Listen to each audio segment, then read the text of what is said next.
آخر کیوں یہ طیارہ امریکہ اپنے اتحادیوں کو بھی نہیں دے سکا؟ کیوں؟ السلام علیکم دوستوں، ایک نئی اور دلچسپ ویڈیو کے ساتھ آپ کی خدمت میں حاضر ہوں۔ میں ہوں شرجیل خان اور آپ دیکھ رہے ہیں غوری ٹی وی۔ دوستوں، کولڈ وار اپنے آخری مراحل میں تھی۔ دنیا کی دو بڑی طاقتیں امریکہ اور سوویت یونین ایک دوسرے کو زیر کرنے کی آخری کوششیں کر رہے تھے۔ اس دوران امریکی فضائیہ کو ایک ایسے طیارے کی ضرورت تھی جو کسی بھی دشمن کو دیکھے بغیر مار سکے، جو اتنا تیز ہو کہ کوئی بھی اس کا پیچھا نہیں کر سکے اور جو رڈار میں بھی نظر نہ آئے۔ یہ صرف ایک خواب تھا، ایک ایسا خواب جسے حقیقت بنانے کے لیے اربوں ڈالر اور جدید ترین سائنس کی ضرورت تھی۔ دوستوں، 1989 کی دہائی کے بیچ میں پینٹاگون میں ایک خفیہ اجلاس ہوا۔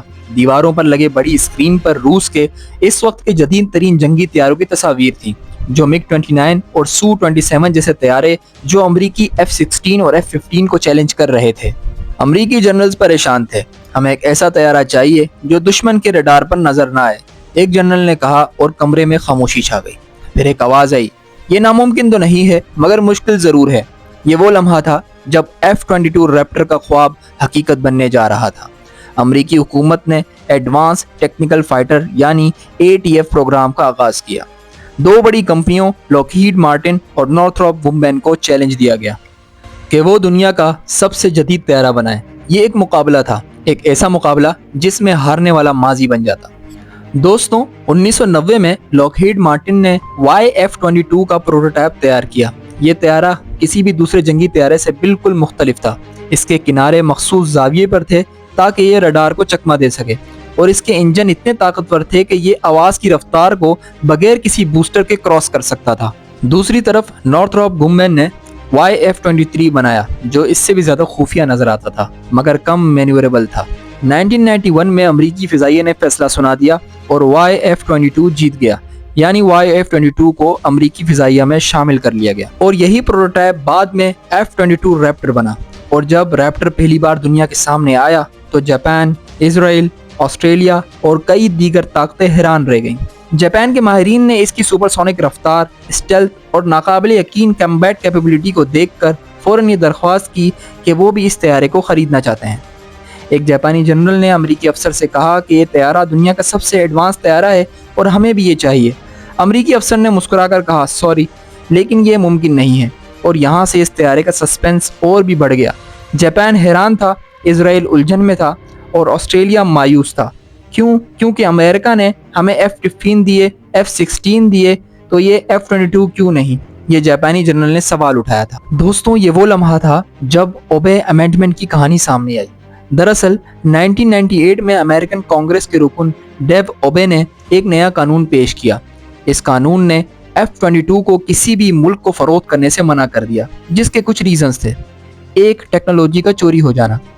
امریکہ اس بات سے ڈر رہا تھا کہ اگر یہ طیارہ اسرائیل کو فروخت کیا گیا تو اسرائیل یہ ٹیکنالوجی چین یا روس کے حوالے کر سکتا ہے۔ امریکی انٹیلیجنس کے مطابق اسرائیل چائنیز فائٹر جیٹ J-10 کے لیے کچھ امریکی ٹیکنالوجی چین کے سپرد کر چکا تھا۔ دوسرا ریزن، خفیہ اسٹیلتھ ٹیکنالوجی۔ دوستوں، آپ کو یہ بات بتا دوں کہ F-22 جیسی اسٹیلتھ ٹیکنالوجی دنیا میں کسی کے پاس موجود نہیں تھی، یہاں تک کہ آج کا F-35 اتنا جدید ہونے کے باوجود اس کے آس پاس بھی نہیں آتا۔ اور دوستوں، امریکہ کے اس کو نہ بیچنے کی تیسری وجہ تھی اس کی انتہائی مہنگی مینوفیکچرنگ۔ دوستوں، ایک F-22 ریپٹر کو بنانے میں $250 ملین کا خرچہ آتا تھا، اور امریکہ اسے دیگر ممالک کو فروخت کر کے بھی مزید سستا نہیں بنا سکتا تھا، اور یوں ہی امریکہ نے اپنے جدید ترین ایویونکس اور اسٹیلتھ ٹیکنالوجی کسی بھی ملک کو دینے سے انکار کر دیا۔ جب اتحادی ممالک کو F-22 نہ ملا تو امریکہ نے ایک نیا منصوبہ شروع کیا، اور وہ تھا F-35 جوائنٹ اسٹرائک فائٹر۔ یہ طیارہ اتنا جدید نہیں تھا مگر یہ F-22 طیارے سے زیادہ ملٹی رول تھا۔ یہ گراؤنڈ اٹیک، ایئر کامبیٹ اور نیٹ ورک سینسر کے ذریعے جنگ کو کنٹرول کر سکتا تھا۔ دوستوں، اسے برطانیہ، جاپان، اسرائیل، آسٹریلیا اور کئی دوسرے ممالک کو فروخت کیا گیا، مگر اس کا سب سے بڑا فرق یہ تھا کہ یہ F-22 کی طرح پیور ڈاگ فائٹر نہیں تھا، بلکہ یہ مزید ورسٹائل تھا۔ 2020 کے بعد جب چین اور روس نے اپنے J-20 اور Su-57 طیارے بنائے تو امریکہ کے ماہرین نے یہ سوال اٹھایا کہ کیا ہمیں دوبارہ F-22 جیسا طیارہ بنانا چاہیے۔